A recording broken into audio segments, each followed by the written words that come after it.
Good evening, class of 2010. Before I commence my speech, I'd first like to thank my family, especially my aunt and uncle who came down from California, and my grandparents who flew from halfway around the world. I would also like to thank my friends and my academic adjudicators. Without any of you, I would not be where I am today. Thank you, because without your help, I would not have been given this chance to represent the class with a lengthy speech comprised of highly personal anecdotes, a chance I now plan to take full advantage of. Now, I realize that some of you do not care for what I'm about to say, so I invited Nathan Turner up here to enhance this experience with some mood-setting music. Some mood-setting music.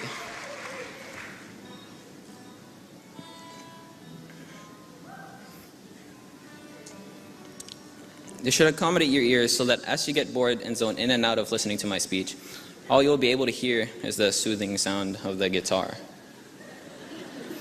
Okay, so to start, I show you the beginning of freshman year. I believe this Rubik's Cube represents our freshman year very well because our freshman year was a puzzle. It wasn't too long ago when the puzzle of entering high school was presented before you. And most of us were nervous, anxious, or scared.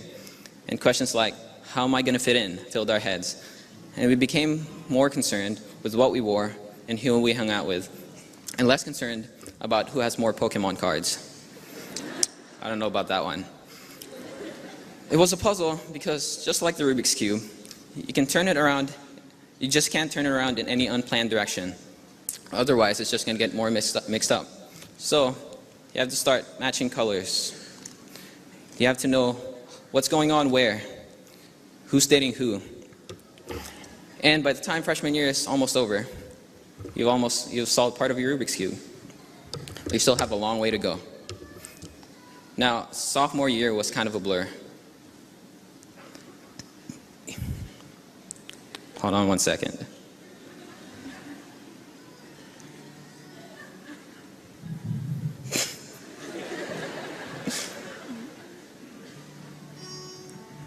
Okay, that works. Now, sophomore year was kind of a blur. You now know what's going on in high school, but you're still an underclassman, so there's nothing much going on. Time passed quickly, and everything was drowned out by the freshman's whine and the upperclassman's authority. So, when we piece all the parts of sophomore year together, it creates a rather hazy, fragmented memory that kind of feels like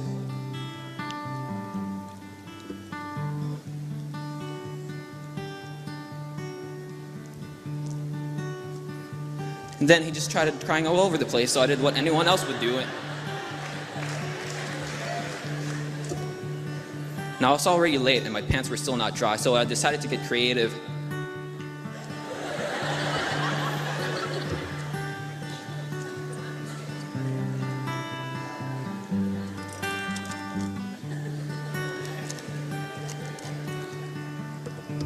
And thus, we coast through sophomore year, leaving ourselves to wonder what really happened.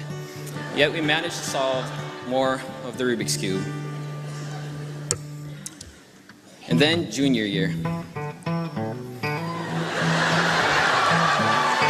You're finally an upperclassman, and you are now entitled to a lot more power to influence the school. You are becoming more of a leader than a follower, but you soon realize that it just gets much harder from here. More AP classes are available. The IB program begins. Coaches rely on you more.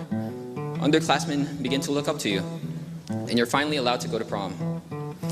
It's all fun until you begin to realize what the responsibility that's been given to you. And you have to be careful what you do because any wrong move can send you back to square one. Every move you make has to be just right so that the last year in high school will be simple.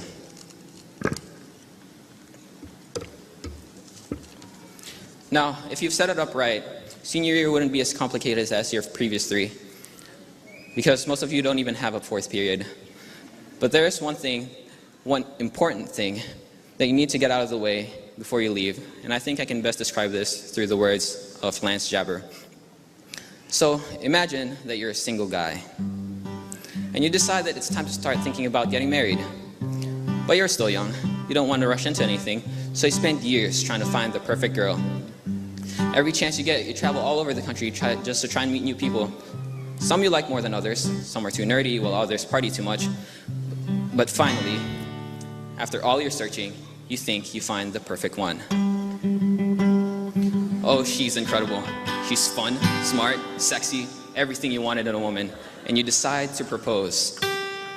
But you only get one shot, and you can't screw it up, so you spend months agonizing on how you're gonna do it, what you're gonna say to her.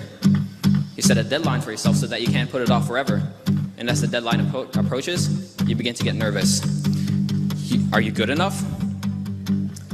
Oh, it feels as though everything you've been doing in your life has been leading up to this moment. Finally, the deadline is here. Oh, you're so nervous. She's way out of your league. Is the ring big enough? How many mistakes have you made so far? Is it too late to go back?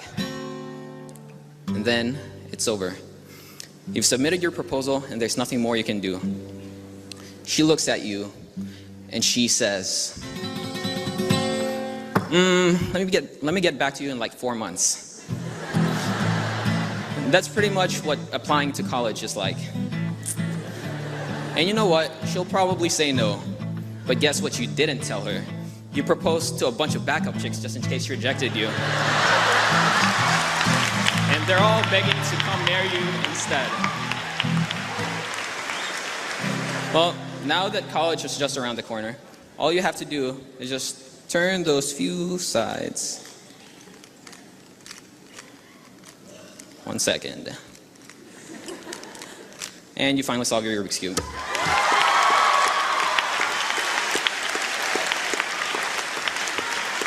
So now it's time to say goodbye to high school and say hello to college.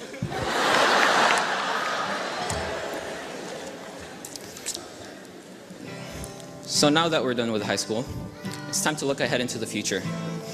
A few years from now, we're going to look back at these high school years and talk about our accomplishments and all the ridiculous things we've had to do. We'll all probably laugh about all the stuff we've done and said while we were still in high school. And then just remember, you gotta just remember. As we go on, we remember all the times we had together. And as our lives change from whatever, we will still be friends forever, yeah.